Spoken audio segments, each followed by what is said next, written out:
مساء الخير. واحنا كزملكاويه بنضرب اخماس في اسداس في اللعبكه اللي بتحصل في نادي الزمالك. بس انا بفضل الله جبت لكم الزتونه. اشترك في القناه، فعل الجرس، تابعني عشان احكي لك قصه قصيره حزينه. اشرف صبحي وزير الشباب والرياضه عين اللواء حسن موسى عشان يدير شؤون نادي الزمالك، بس عينه المفروض بمواصفات خاصه ليه هو كوزير شباب والرياضه. ايه الحوار يا جدعان؟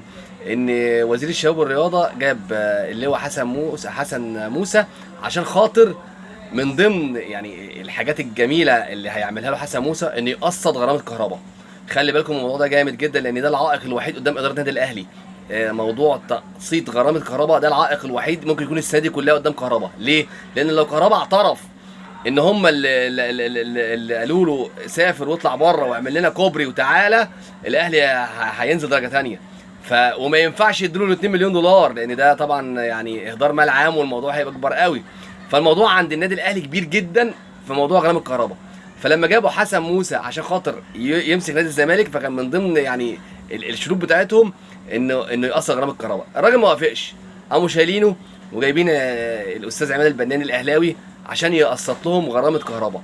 فالفتره الجايه دي، وافتكروا كلام انا بقول لكم بقى كلام من الكنترول، غرامه كهرباء هتحصل، يعني هتحصل وهتحصل اجباري.